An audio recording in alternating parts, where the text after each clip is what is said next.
Om Swastiastu. Assalamualaikum warahmatullahi wabarakatuh. Salam sejahtera untuk kita semua. Untuk memenuhi proyek UAS mengenai alat molekuler, saya menggunakan alat elektroforensis gel. Sebelum itu, perkenankan saya untuk memperkenalkan diri. Perkenalkan, nama saya Diajeng Putri Ayu Rahayu dengan NIM 21130910004 dari program studi biologi. Sebelum itu, kita harus mengetahui apa itu elektroforensis gel. Elektroforensis gel adalah teknik elektroforensis yang pemisahan molekul dengan media gel berpori yang dialiri medan listrik. Pori-pori dalam gel bekerja seperti saringan, memungkinkan molekul yang lebih kecil bergerak lebih cepat daripada molekul yang lebih besar. Gel yang digunakan bisa berupa gel agarosa dan gel poliakrilamida. Kemudian, fungsi elektroforensis gel. Elektroforensis gel berfungsi untuk beberapa keperluan, diantaranya memisahkan fragmen DNA atau RNA, memisahkan nanopartikel, analisis hasil isolasi gen dan protein. Kemudian, spesifikasi elektroforensis gel. Elektroforensis gel merupakan salah satu teknik utama dalam biologi molekuler. Prinsip dasar teknik ini adalah bahwa DNA, RNA, atau protein dapat dipisahkan oleh medan listrik. Dalam hal ini, molekul-molekul tersebut dipisahkan berdasarkan laju perpindahannya oleh gaya gerak listrik di dalam matriks gel.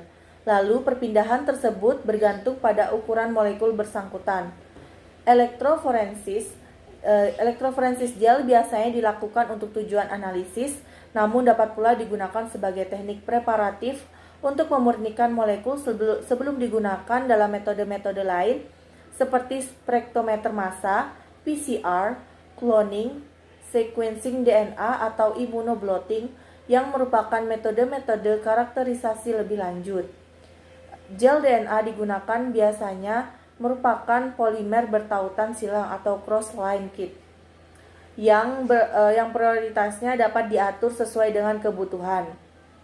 Untuk memisahkan protein atau asam nukleat berukuran kecil seperti DNA, RNA, atau oligonukleotida, gel yang digunakan biasanya merupakan gel poliakrilamida, dibuat dengan konsentrasi berbeda-beda antara akrilamida dan zat yang memungkinkan pertautan silang, menghasilkan jaringan poliakrilamida dengan ukuran rongga yang berbeda-beda.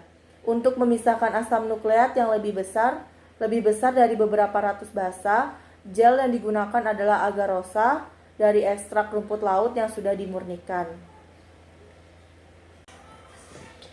Kemudian, cara penggunaan elektroforensis gel. Yang pertama, sampel DNA ditempatkan dalam kotak gel sebelum diletakkan di sumur. Ujung gel dengan sumur diposisikan ke arah elektroda negatif. Bagian ujung lainnya tanpa sumur ke arah fragmen DNA bermigrasi diarahkan ke elektroda positif. Molekul bermuatan bergerak melalui gel saat arus listrik melewatinya, yang mana arus listrik dialirkan ke seluruh gel.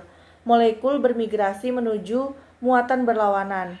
Yang dimaksud migrasi yaitu pergerakan molekul.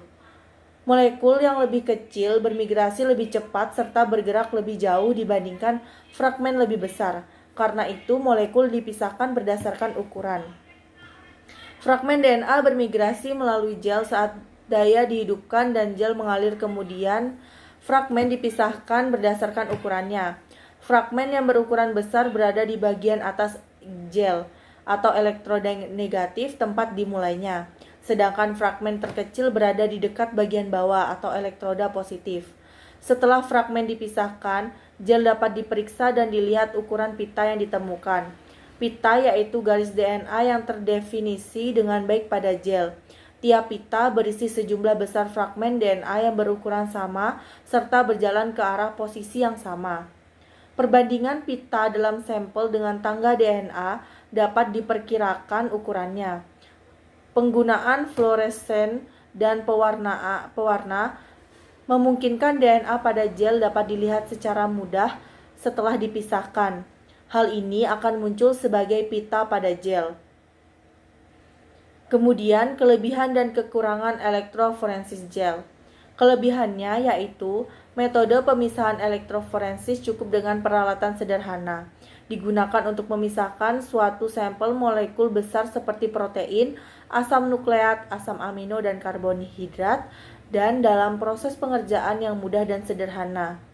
Kekurangannya yaitu memiliki keterbatasan dalam hal yang efisiensi yang rendah, waktu pemisahan yang relatif lama, dan berlaku untuk senyawa yang berwarna saja.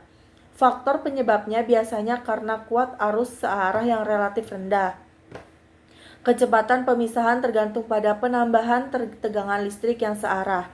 Selain itu, tegangan listrik yang searah dapat menyebabkan noda hasil pemisahan menjadi tidak jelas akibat kerusakan noda oleh panas yang dihasilkan, tegangan listrik searah yang tinggi sehingga noda-noda hasil pemisahan elektroforensis menjadi tidak terlalu jelas memisah. Sekian materi pada video saya. Terima kasih. Om Santi Santi Santi Om. Wassalamualaikum warahmatullahi wabarakatuh. Salam sejahtera untuk kita semua.